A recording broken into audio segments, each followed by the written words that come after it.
Hola, ¿cómo están? Mi nombre es Israel de la Cruz y bienvenidos a MATLAB.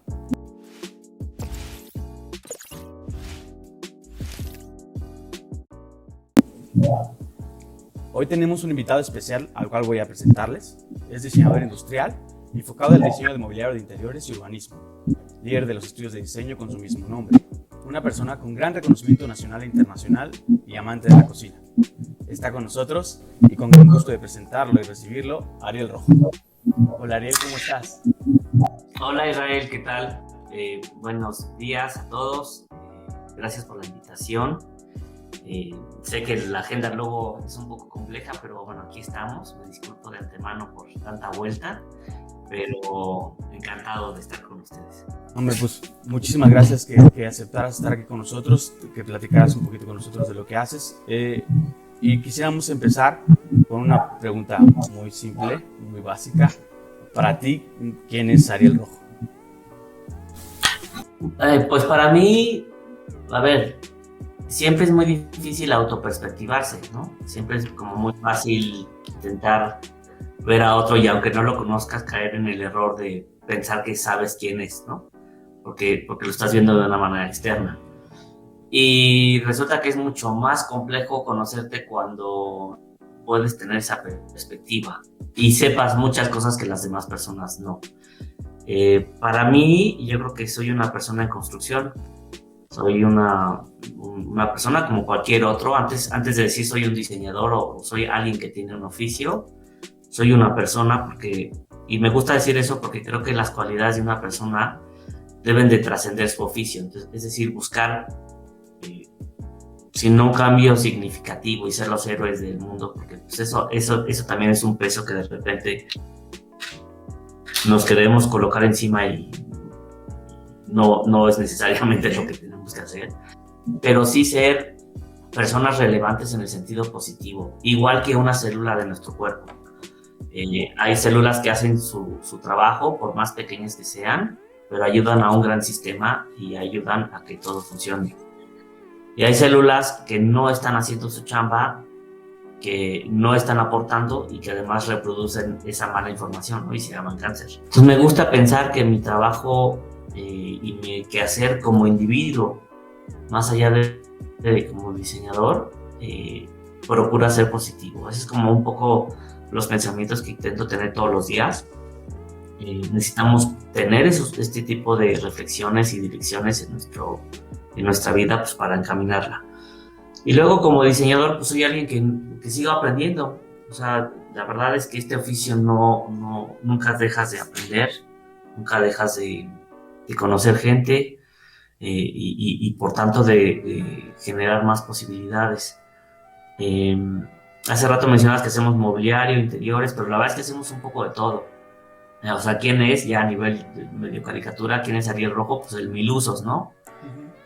El que, digo, hacemos diseño industrial desde electrónica, porque ese fue mi oficio original. De hecho, antes de estudiar alguna carrera, por el negocio de mi familia, estudié algo de arquitectura, luego estudié diseño industrial y en el Inter, pues, las escalas que te puedas imaginar, ¿no?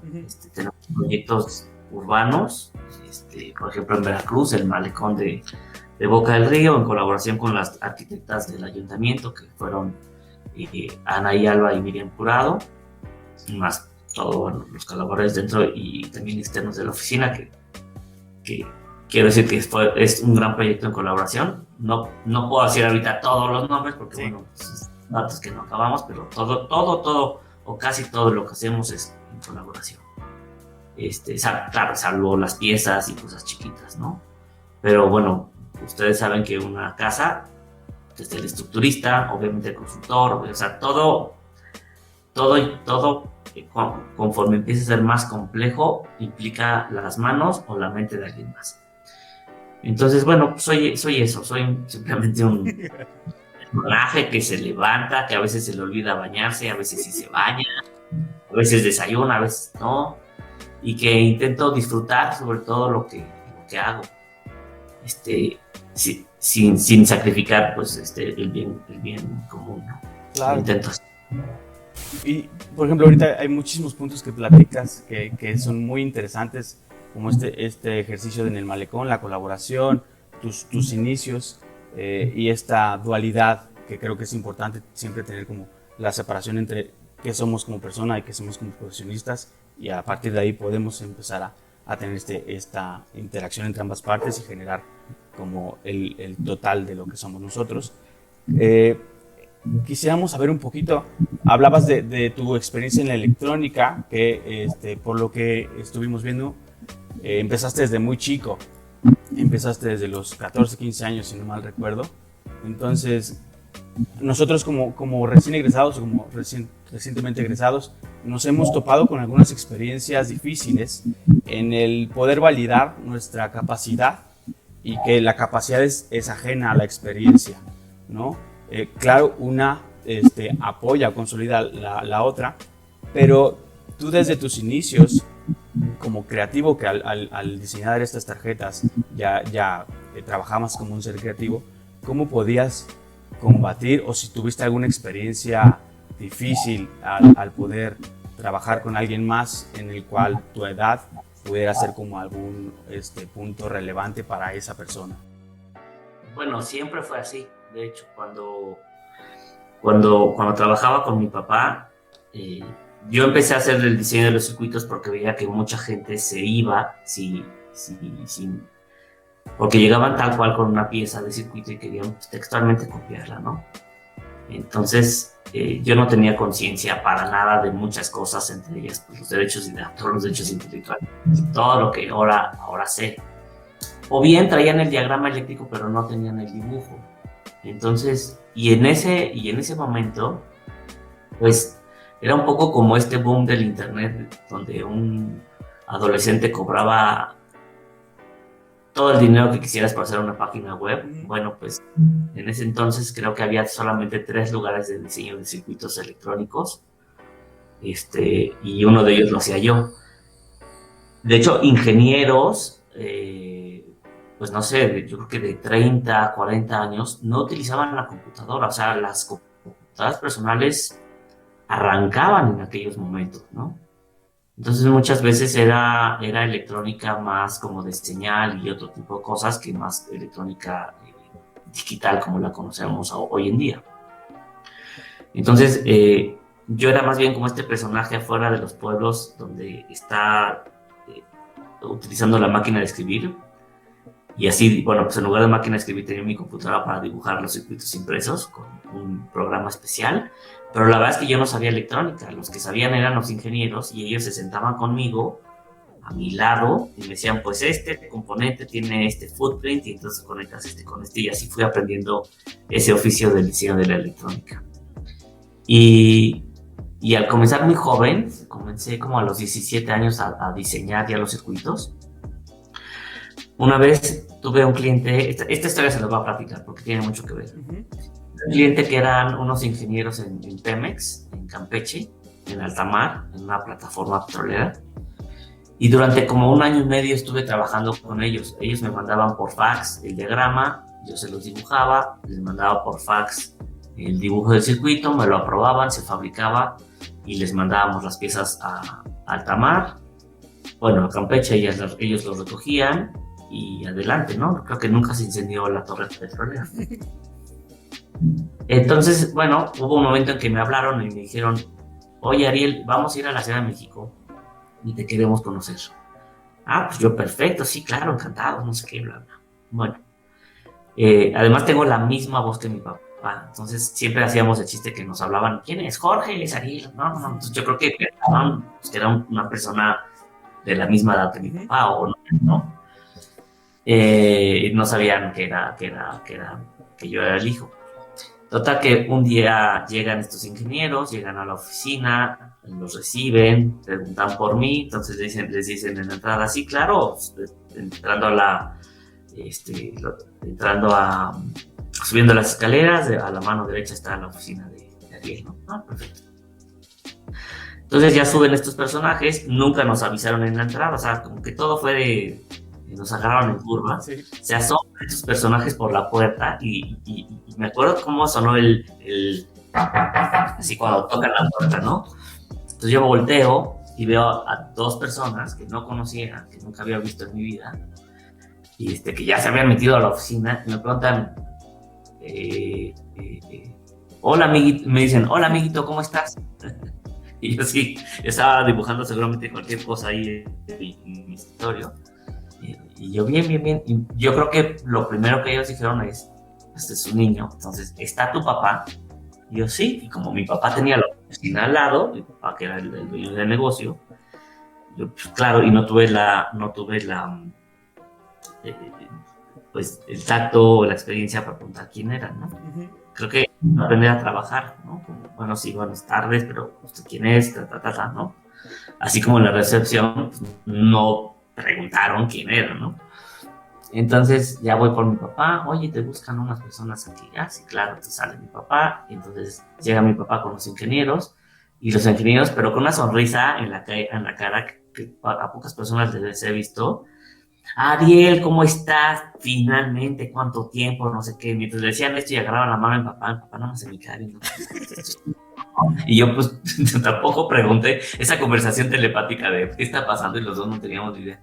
No, pues somos fulano y mengano de Pemex, de Campeche. Ah, ingeniero, claro que sí. Entonces ya a mí ya me cayó, claro, también me cayó el 20. Ajá.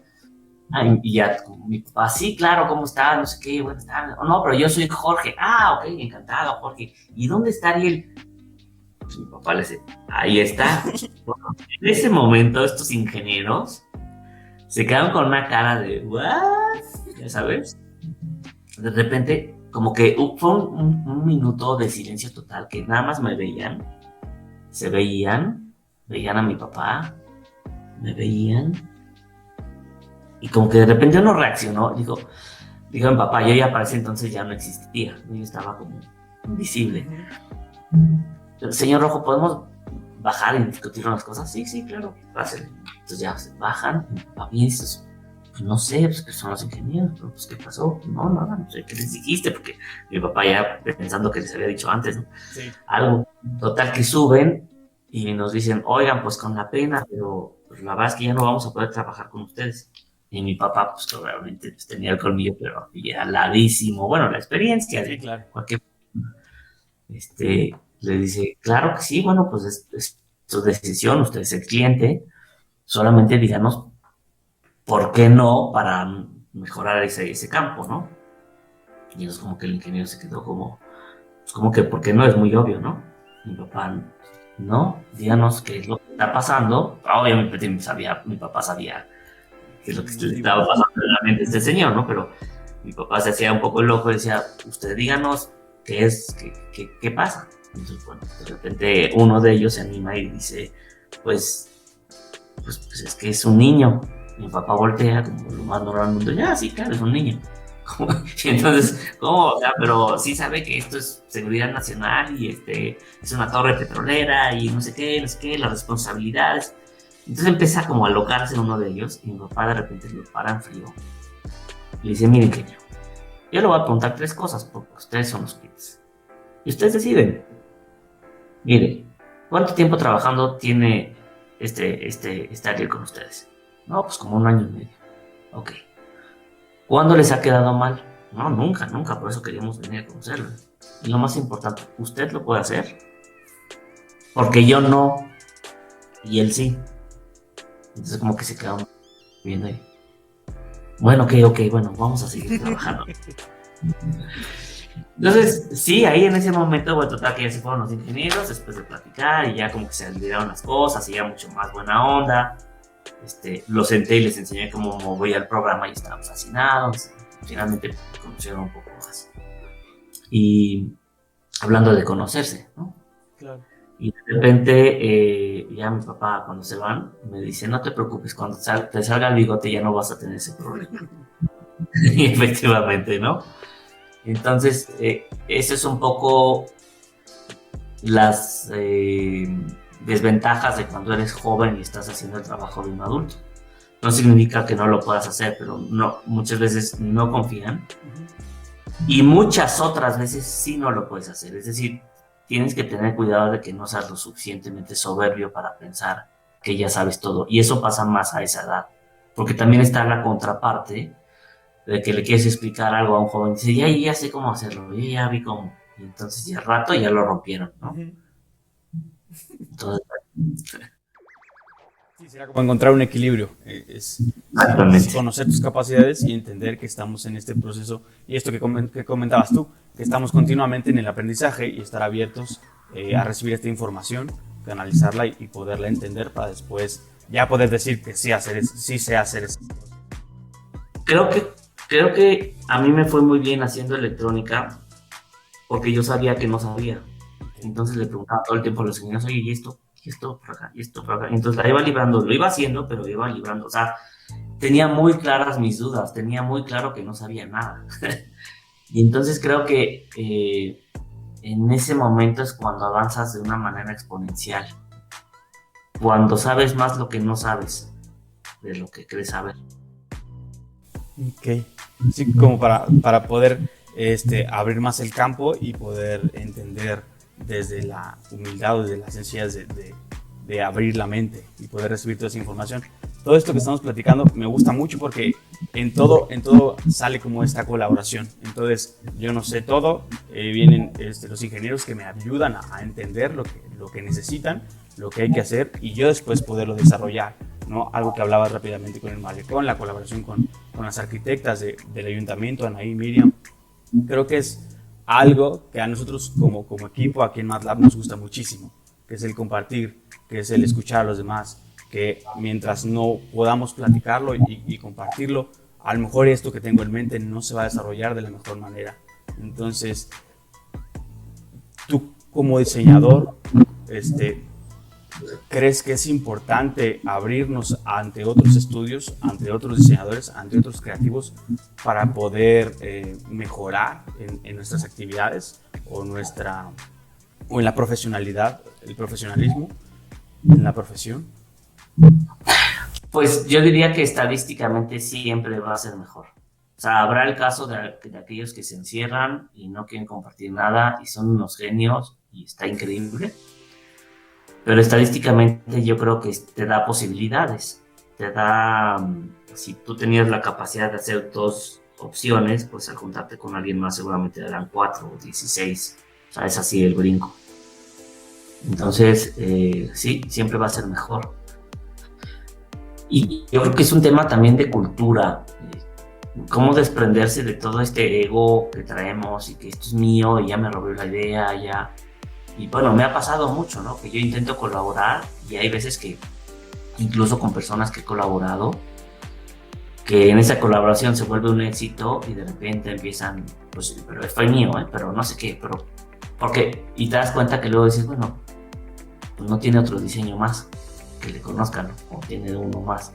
Entonces como que se intentan agarrar ahí, en lugar de decir, pues oye, si tuve esta experiencia, además que fue una experiencia tan agradable, con otra persona, que hicimos algo más potente de lo que podría haber hecho yo, porque no colaboró con más personas. Entonces, bueno, es un tema también, yo creo que de filosofía. Por eso cuando me preguntaban quién eres, antes me defino como una persona más que un diseñador, porque la conducta de esa persona va a tener repercusión sin duda alguna sobre el diseñador. Claro, sí. Y por ejemplo, en este caso, que platicábamos que en el inicio de tu carrera o de este Ariel joven, en el que todo era recibir, en el que todo era aprender, que aún así, ahorita en este momento sigues con eso, pero ha llegado un punto en el que en lugar de tener como la recepción de esta información como punto principal, haya sido ahora el poder compartir esta información, el poder compartir estos conocimientos con los demás. Sí, claro. ¿Cómo lo vives tú? ¿Cómo crees que es importante compartir esto que ahora tú tienes como Ariel Rojo con los demás, con los estudiantes, con otras disciplinas? Mira, esto es igual que las canicas, tú compartes las que tienes, ¿no? Entonces ahora lo que yo tengo efectivamente es experiencia y habrá gente joven que tenga puntos de vista más innovadores o que entienda un poco más la realidad de una generación que viene, no la realidad como tal, porque esa no se puede definir, siempre va del observador, ¿no? Pero, por ejemplo, están los talleres que hemos hecho con Kickerland, donde los estudiantes con una muy buena idea, y en la mayoría de estas ideas que salen de los talleres, bueno, se acaban desarrollando a más detalle en la oficina, porque bueno, siempre he dicho que la idea no es el diseño. Ojo, ¿no? Ahí no tengo ahorita en la mano la diapositiva, pero la ilustro así. Te puedo hacer ahorita un croquis de una goma que dice Control Z, ¿no? Es una goma. Pero puedo hacer un croquis horrible. Ahí está la idea.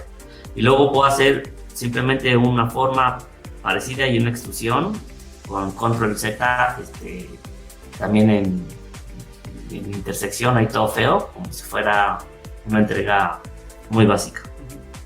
Ahí está la misma idea ya un poco más desarrollada.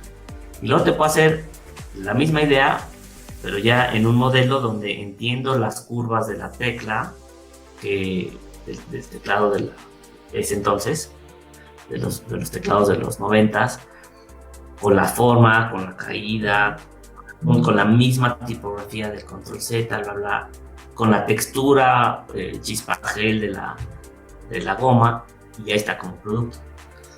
Y tal vez con el empaquito que venga de cierta forma. Entonces, la misma idea tiene muchas etapas, y ese proceso de las etapas, justo eso es el diseño. No es la idea como tal. Porque si no, por ideas yo puedo decir que, pues, oigan, que pongan en los libros de historia que se me ocurrió que la gente tiene que vivir en Júpiter. Y cuando vivan en Júpiter, claro, Ariel Rojo era un genio. Pues no funciona así, ¿no? Sí, no, hay que trabajarlo. Hay que trabajarlo, hay que pasar por eso. Claro. Y en este punto, por ejemplo, ¿tú qué consideras que es lo que aportas en estas dinámicas, en estos talleres? Tú como Ariel, ¿qué crees que brindas en esas actividades? Bueno, lo primero que brindo varias cosas, y cuando doy talleres con empresas es que lo primero brindo el link con las empresas, que es súper importante, que eso es cuando sales y dices, híjole, pues, me encantaría trabajar con una empresa, pues ahí está, ¿no? Eso es lo primero. Lo segundo, un conocimiento legal. Hacemos un contrato como si fuera no como si fuera, porque es una relación profesional en donde de ahí va a salir dinero, y van a salir regalías y van a salir derechos. Entonces decimos, esto se va a manejar de esta manera, así, así, así, así. Entonces, esa enseñanza también formal y legal. Aportamos con la metodología del taller en sí. Miren, pues para generar ideas para este tipo de productos, vamos a hacerlo de esta forma. Entonces ahí aportamos con esta metodología. No creo mucho en las metodologías, curiosamente, pero aportamos para un taller corto, una metodología para enfocar.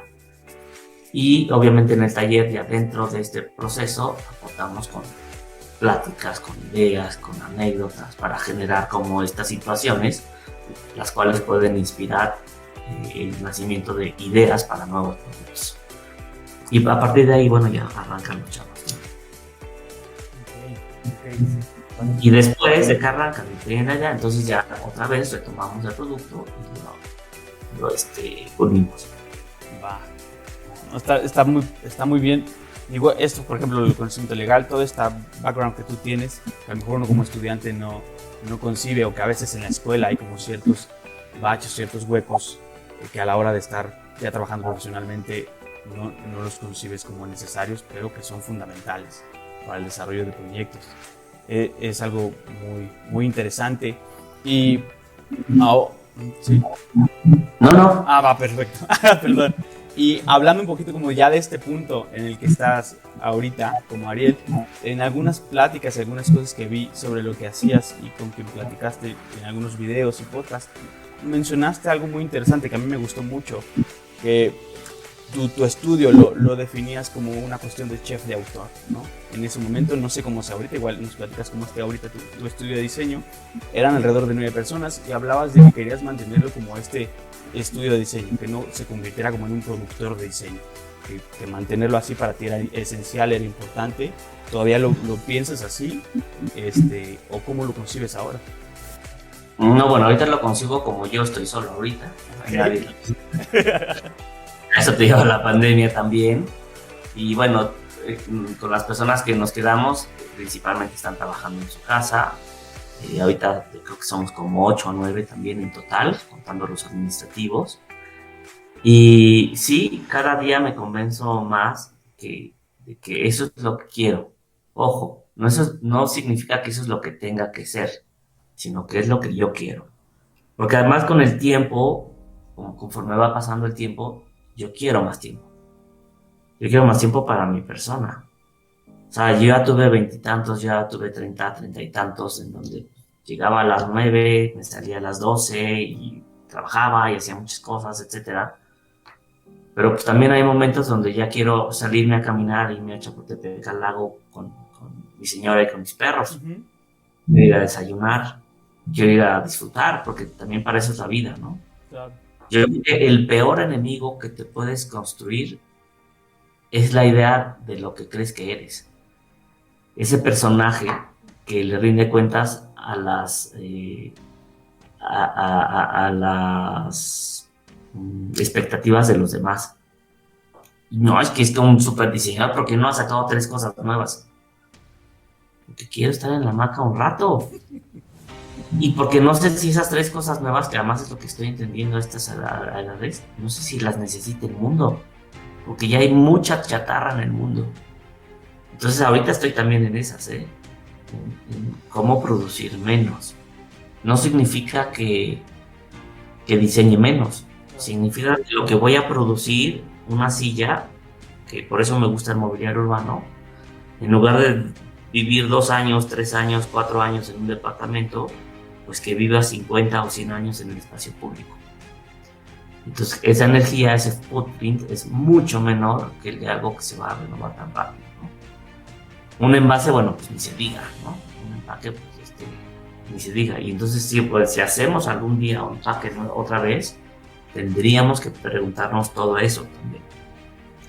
Entonces, sí, yo creo que el hecho de cuando tienes más tiempo, cuando tienes una oficina más chica, tienes más tiempo para pensar que administrar, o al menos eso es lo que a mí me pasaba. Y tanto he pensado que ahora no quiero hacer nada, imagínate, o sea, ya estoy pensando en el no diseño, ¿no? Ahora, pero bueno, tal vez es porque también te voy a decir una cosa, tenía el antojo de mi año sabático ya desde hace como 2 años, y no fue hasta que ocurrió la pandemia que las mismas situaciones de la pandemia nos llevó a tener menos trabajo, menos ritmo, menos impulso, que empecé también a sentirme bastante cómodo en eso. Como que ya se me había olvidado que era tener mi propio tiempo. Y aproveché el tiempo de la pandemia para agarrarlo como mi año sabático. Entonces me puse a aprender muchas otras cosas, entre ellos, bueno, me puse a cocinar, aprendí a cocinar. Siempre había cocinado más o menos, pero que ahora sí ya lo hago un poquito mejor. Aprendí de computación cuántica, porque siempre ha sido un tema que me encanta la física cuántica, y bueno, la computación cuántica también me clavé así. Me metí súper de nerd a un seminario online gratis en España, y ahí estaba viendo mis ondas de computación cuántica. Me metí dentro del mundo del Bitcoin, no es que haya metido mucho dinero, sino más bien para entender una nueva economía y algo que está ocurriendo en este momento. Si hay algo trascendental que está ocurriendo hoy en día, son las criptomonedas y las cadenas de bloque. Entonces me super clavé para comprender esto, lo que está pasando, lo que puede pasar, lo que más probablemente ocurrirá, porque yo creo que como mente de diseñador siempre somos prospectivos, o sea, todo el tiempo estamos visualizando un futuro y eventualmente construyendo un futuro. Pero muchas veces nuestra mente la ocupamos en lo que nos dijeron que se tendría que ocupar, es decir, en las tablas, en las maderas, en el usuario y en experiencia. Y ahí empieza a ver esa liga con el Bitcoin, esa liga con pues, la experiencia, ¿no? La tecnología, esa moneda electrónica, cómo se respalda, cómo funciona. Entonces me he clavado mucho ahí, y yo creo que es esa parte del ser humano en donde también dices, mira, en la época de olvídate de nuestros abuelos, de nuestros bisabuelos, pues estudiaban arquitectura y eran arquitectos toda su vida, ¿no? O doctores y eran doctores toda su vida. Y no nos detenemos a reflexionar que la información que recibían y que tenían a la mano era posiblemente 100 veces menor de lo que tenemos nosotros hoy en día. Y la exposición, es decir, lo que recibían de información al día, pues era una centésima parte de lo que recibimos de información nosotros al día. Y la pregunta del millón es, ¿y por qué solamente podemos hacer una sola cosa? Hablando de ese potencial, ¿no? ¿Por qué seguimos pensando como una construcción de sociedad de 1800 es el ingeniero, es el arquitecto? Y ahora, más bien, esos qué eres, qué estudias, qué piensas, que todo, se vuelve mucho más complejo. Pues el ingeniero, arquitecto, chef, cervecero, un poco de todo. Y además eso, al único que le debe interesar es a uno mismo, sin cubrir las expectativas de alguien más, ¿no? Entonces, bueno, en esas ando. Contestando porque somos tantos. Claro. ¿No? Además, también te voy a decir una cosa, siempre he dicho que no es lo mismo la calidad y cantidad. Todas estas frases ya te las sabes, son de cultura popular. Y la cultura popular no es más que un reflejo de sabiduría, la verdad. No es lo mismo grandote que grandioso, o sea, es eso. Claro. Cuando tienes muchas personas, uno, dejas de involucrarte tú en el proceso. Y eso, en lo personal, a mí sí me afecta mucho. Porque a mí me gusta, si yo fuera el cliente y fuera al despacho, no sé, de Beethoven, pues sí me gustaría que la obra que le encargué la hubiera escrito Beethoven, no sus achichincles. Claro. Sin menospreciar la achichincle, ¿no? Sí. ¿No? Que son seguramente colaboradores geniales, etcétera, bla, bla, bla. Pero como cliente sí me gustaría que ese proceso, que al menos el proceso estuviera enmarcado. Y eso es algo que sí me gusta ofrecer, que me involucro profundamente en el proyecto. Cuando se trata de diseño, ¿no? A veces tenemos otra compañía que es de manufactura, eso ya es un poco diferente. Pero en la parte de diseño sí. Y nada, esa es la respuesta. Muy bien, muchísima información. Pero está bastante bien desarrollado. Sí, luego divago y interconecto muchas cosas. Entonces, no, está perfecto. De hecho, por ejemplo, ahorita que platicábamos de que al final el diseñador siempre está como pensando en el futuro y siempre está viendo como las posibilidades. Creo que hubo algo que digo, esperemos que ya estemos en las últimas, pero hubo algo que nos llegó muy de repente, que fue esta cuestión de la pandemia, del COVID, de tener que aislarnos, esto que mencionas, que al final la oficina se tuvo que desintegrar un poquito y algunos se fueron a home office, otros a lo mejor pues, por la posibilidad ya no colaboran con ustedes, es normal. Y ahí pensando en que siempre vemos hacia el futuro y siempre vemos lo que podemos hacer, pero que ahora nos atacó como de repente la cuestión del COVID, la cuestión de las necesidades sanitarias, los hospitales, los limitantes que teníamos en los hospitales. ¿Crees que como diseñadores pudiéramos o pudimos haber hecho algo para poder complementar? Porque yo sé que al final pues no somos médicos y no estamos combatiendo esta enfermedad todos los días, pero ¿cómo podemos complementar estas labores de las demás personas desde nuestra perspectiva o desde nuestras herramientas? ¿Tú tuviste la oportunidad de hacer algo así? Sí, sin duda. Mira, me agarras en curva y te voy a compartir pantalla porque la verdad es que esto es bastante bonito, bastante padre de lo que hicimos. Y bueno, voy a aprovechar justo que me pidieron unas fotos de esto. No sé si se alcanza a ver mi pantalla. Sí, se ve perfecto. Pues lo que hicimos fue primero una cosa que se llamó Splitter. Bueno, primero hice esta tontería de que es un portagel para que la gente... no, pero eso fue, ya sabes, un poco muy rápido la ocurrencia del diseño y regalé unos portageles a bastantes amigos. Y luego se acercó Tom México conmigo a través de un amigo arquitecto que se llama Juan Carlos Baumgartner, que él dirige Space, y sabiendo que yo tenía impresoras 3D, me pidió bueno, pues, que si le quería entrar para imprimir ciertas piezas. Les dije, claro, por supuesto, mándenme las piezas. Y lo que hicimos era una cosa que se llamaba splitter, que era déjenme buscar la imagen, prácticamente, esta no era, estas ya fueron otras piezas, pero eran unas piezas para separar los respiradores pues aquí están. Era esta pieza. Aquí ya se está probando en nutrición justo con un respirador artificial. Okay, sí. Entonces, en lugar de mandarlo a un paciente, lo mandaba a 2. Me mandaron la pieza y como buen diseñador dije, la imprimí y se rompió. Entonces, aquí está. Entonces la rediseñé, la imprimí, le hice ahí un estudio. Hoy que en día tenemos unas herramientas fantásticas en Fusion y en otras herramientas, y se las pasé a Tom. Y entonces en Tom nos dijeron, oye, ya probamos tu pieza, nos encantó y vamos a ponerla online para que se distribuya en todo el mundo y la gente en el mundo baje el archivo y lo imprima.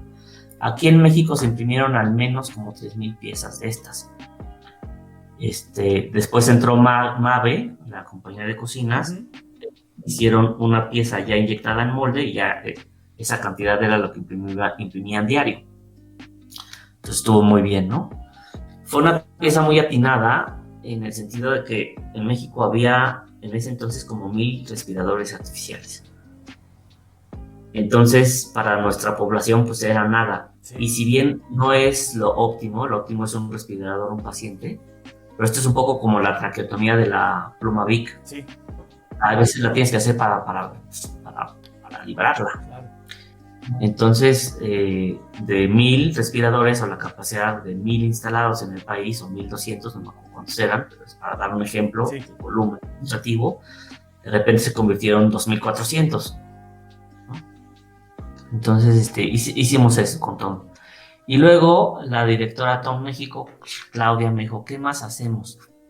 Entonces, decidimos hacer una máscara, porque en Europa ya habían utilizado las máscaras de buceo para, en lugar de entubarte y pasarte un tubo por la garganta para mantenerte el pulmón inflado, porque eso es lo que se busca, mantenerte el pulmón a una mayor presión, que no se contraiga. Es como un globo desinflado cuando hace calor. Eso te puede pasar en los pulmones. Cuando se colapsa, se queda pegado y ya no se vuelve a inflar. Y ahí es cuando falleces. Entonces, lo que necesitas es tener una mayor presión atmosférica que la exterior, que la ambiental, y de esa manera el pulmón se mantiene inflado, por decirlo así. Entonces, si bien las máscaras ya existían, pero no estaban ya fuera del mercado, ya se habían utilizado en Europa. Las pocas que había aquí en México, de costar 200, 300 pesos, costaban 1,200 pesos. O sea, el problema era un tema de desabasto. Sí. Entonces la primera máscara que hicimos fue esta. Como puedes ver, la cara frontal es plana porque nace de impresión 3D, de una cama plana que entonces se va imprimiendo, y los elementos son pues impresión 3D en la boquilla, cinta, un resorte que consigues en cualquier lugar de telas, y una junta de ventanas para sellar la parte de la cara, ¿no? Que además en ese entonces la industria de la construcción parada, pues iba a haber material.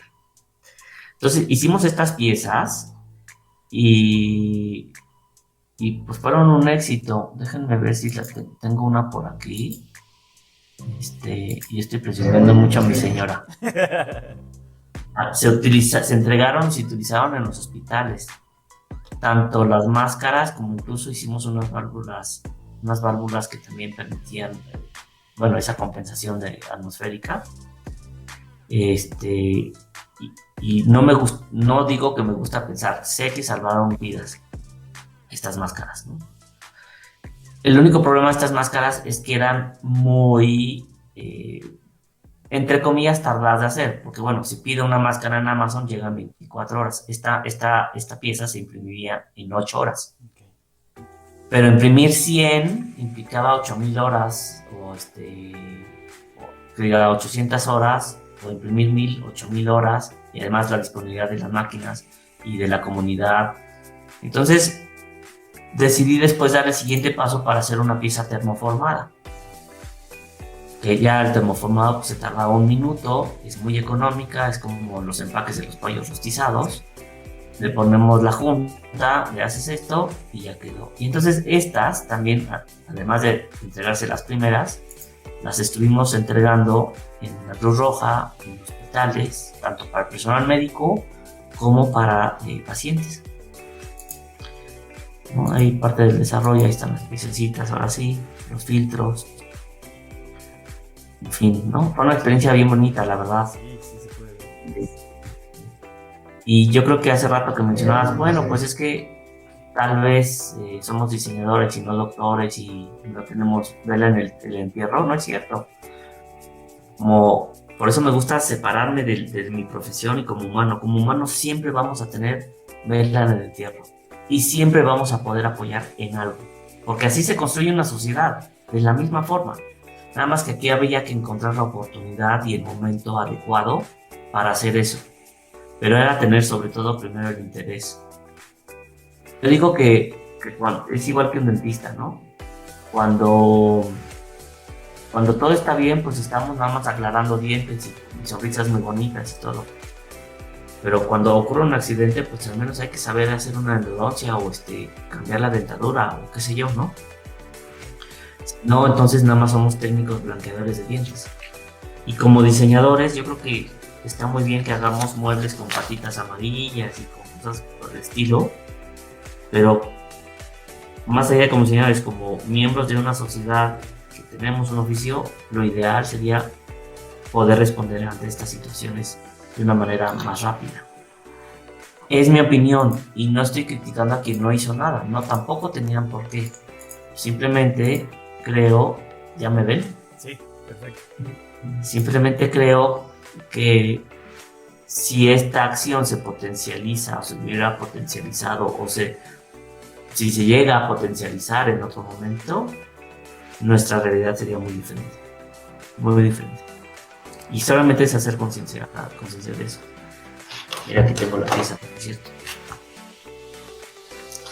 Algo que descubrí ya haciéndola era la flexibilidad de la pieza. La verdad es que nunca conté con eso, siempre en el modelo todo es muy rígido.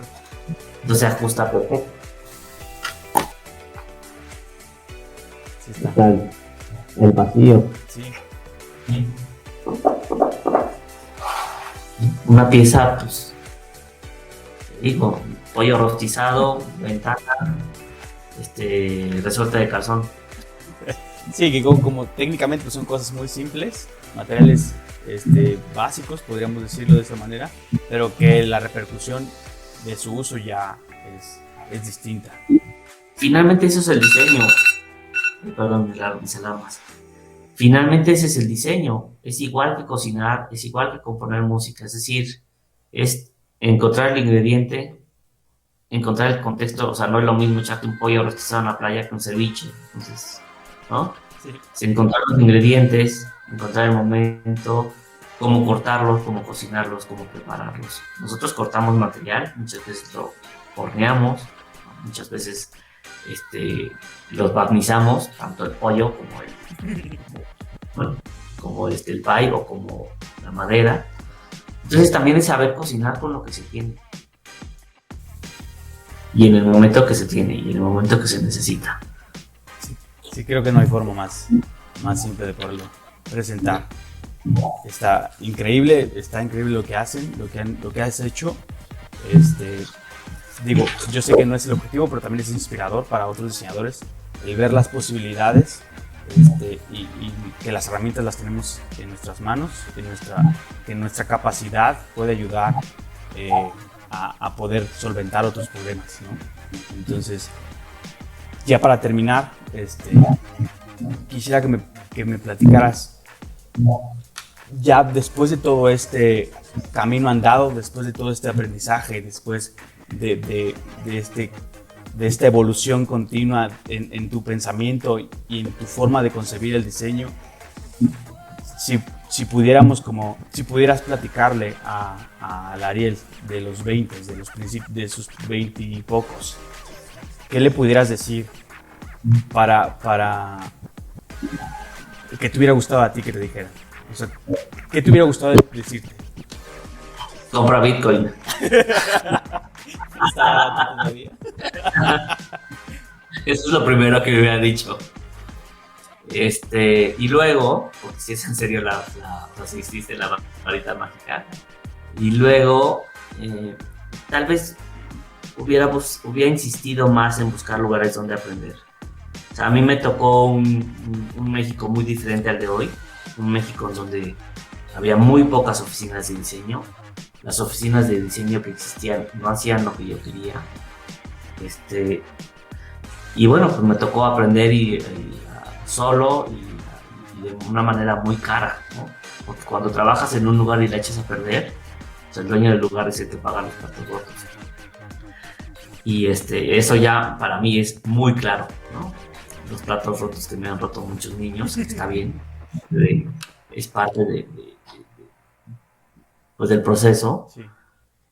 Pero me hubiera gustado tal vez estar en otro lugar donde aprender más cosas, ¿no? No lo hice, mi camino fue diferente, tampoco está mal, pero creo que hoy en día esa realidad es muy diferente. O sea, ahora no hay 20 despachos buenos de diseño y de arquitectura, hay 100 o 200, no sé cuántos, ¿no? Se están haciendo cosas increíbles. Entonces, si estás comenzando, si estás terminando la carrera, si estás en medio de la carrera, que sería lo recomendable, toca puertas, ve y diles, quiero aprender de ustedes aunque no me paguen, porque no es lo mismo cobrar que ganar, ojo. Hay que ganar primero conocimiento y experiencia para poder cobrar. Entonces, para que vayan, para que estén, para que aprendan, de paso, hacen amigos.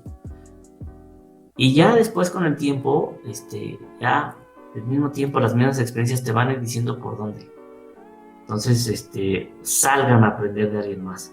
Eso es súper importante. No intenten, cuando tienes 20 años y piensas que sabes todo, sí vas a aprender muchas cosas por tu parte, pero las vas a aprender de una manera muy lenta, muy poco eficiente y muy desordenada. Súper. Sí. Pues muchísimas gracias Ariel por darte este tiempo, por platicar con nosotros, por abrirte un poquito y escucharnos a nosotros. No más, Israel. Gracias. Y pues espero poder platicar contigo pronto, poderte ahí volvernos a encontrar contigo más adelante. Y pues nada, muchísimas gracias por acompañarnos, gracias por escucharnos y nos vemos pronto. Gracias por la invitación. Hasta luego. Hasta luego.